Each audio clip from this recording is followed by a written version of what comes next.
2025లో ఎవరికైనా జాబ్ రావడం చాలా కష్టం. జాబ్ వచ్చిన తర్వాత సాలరీని మేనేజ్ చేయడం ఇంకా కష్టం. వచ్చే కాలంలో ఇన్‌ఫ్లేషన్ అనేది బాగా పెరిగిపోతుంది. ఇన్‌ఫ్లేషన్ అంటే మనం కొనుక్కునే రోజు వాడే వస్తువుల రేట్లు పెరిగిపోవడం. ఇలా రేట్లు పెరిగిపోతే మనకొచ్చే సాలరీ ఏమాత్రం సరిపోదు. కాబట్టి ఎప్పటికప్పుడు మనీని సేవ్ మరియు గ్రో చేయాలి. అంటే వచ్చే సాలరీలో కొంత మనీని సేవ్ చేసి, ఆ మనీని డబుల్ చేస్తే ఇన్‌ఫ్లేషన్‌ని ఎదుర్కోవచ్చు. Hello friends! Welcome to my channel financial thoughts Telugu. నా పేరు శ్యామ్. ఈ ఛానల్‌లో స్కిల్స్, ఎడ్యుకేషన్, మనీ టిప్స్ గురించి చెప్తాను. Let's get into the video. Tip number 1, start budgeting. Budgeting అంటే మంత్లీ సాలరీని ప్రాపర్‌గా డివైడ్ చేసి యూజ్ చేసుకోవడం. బడ్జెటింగ్ కోసం 50, 30, 20 రూల్ ఉంది. 50% నీడ్స్‌కి యూజ్ చేసుకోవాలి. నీడ్స్ అంటే రెంట్, ఫుడ్, గ్రోసరీస్. 30% వాంట్స్‌కి అంటే షాపింగ్, లైఫ్ స్టైల్, ఎంటర్‌టైన్‌మెంట్‌కి యూజ్ చేసుకోవాలి. రిమైనింగ్ 20% సేవ్ చేసి ఇన్వెస్ట్ చేయాలి. ఇది budgeting rule. Tip number 2, invest early. బడ్జెటింగ్‌లో సేవ్ చేసిన 20% మనీని ఇన్వెస్ట్ చేయాలి. ఇన్వెస్ట్ చేయడానికి ఫిక్స్డ్ డిపాజిట్ చేయొచ్చు, లేదా మ్యూచువల్ ఫండ్స్, ఎస్ఐపిలో ఇన్వెస్ట్ చేసి మనీ సంపాదించొచ్చు. కానీ ఇవన్నీ లాంగ్ టర్మ్‌కి యూజ్ అవుతాయి.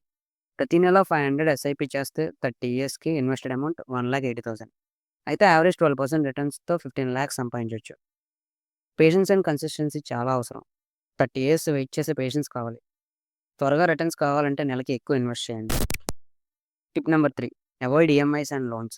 అనవసరంగా ఏదైనా వస్తువుని ఈఎంఐస్ అండ్ లోన్స్ మీద తీసుకోవడం వల్ల మనీ చాలా వేస్ట్ అవుతుంది. అత్యవసరం అయితే తప్ప ఈఎంఐస్ అండ్ లోన్స్ తీసుకోకండి. ఏదైనా వస్తువు కొనే ముందు ఆ వస్తువు మనకు అవసరమా లేదా అని ఆలోచించండి. ఆ వస్తువు వల్ల మనకు ఏ విధమైన మనీ రిటర్న్ వస్తుందా లేదా అని ఆలోచించండి. ఇలా ఆలోచించడం వల్ల మనం అక్కడే సగం మనీని సేవ్ చేసుకోవచ్చు. అందరికీ ఐఫోన్ కొనుక్కోవాలని ఉంటుంది. ప్రతి ఒక్కరు ఈఎంఐ మీద ఐఫోన్ తీసుకుంటారు. ఐఫోన్ వీడియోస్ క్రియేట్ చేయడం కోసం తీసుకుంటే పర్లేదు. కానీ షో చేసుకోవడానికి అయితే వేస్ట్ ఆఫ్ మనీ. ఆలోచించి ఖర్చు పెట్టడం నేర్చుకోండి. Tip number 4, emergency fund. Emergency fund అంటే మీ సంవత్సరం మొత్తంలో సంపాదించిన మనీ మీ బ్యాంక్ అకౌంట్‌లో లేదా ఇంట్లో ఉండడం. ఇలా ఉండడం వల్ల ఒకవేళ పొరపాటున మీ జాబ్ పోయినా, ఒక సంవత్సరం మొత్తం ఆ మనీ యూజ్ చేసుకోవచ్చు. వీలైతే క్రెడిట్ కార్డ్స్ తీసుకోవడానికి ట్రై చేయండి. క్రెడిట్ కార్డ్స్ తీసుకోవడం వల్ల చాలా బెనిఫిట్స్ ఉన్నాయి. ఎమర్జెన్సీ ఫండ్ అనేది ఖచ్చితంగా పాటించాల్సిన tip. Tip number 5, increase income sources.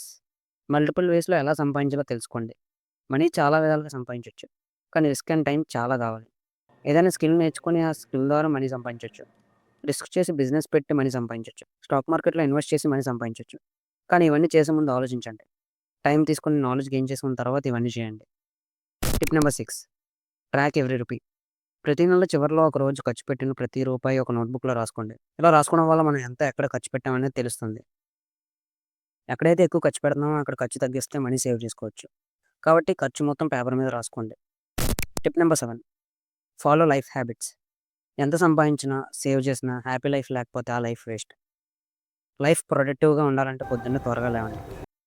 Minimum 30 minutes exercise చేయండి. రోజు 7 అవర్స్ స్లీప్ సైకిల్ ఫాలో అవ్వండి. హెల్తీ ఫుడ్ తీసుకోండి.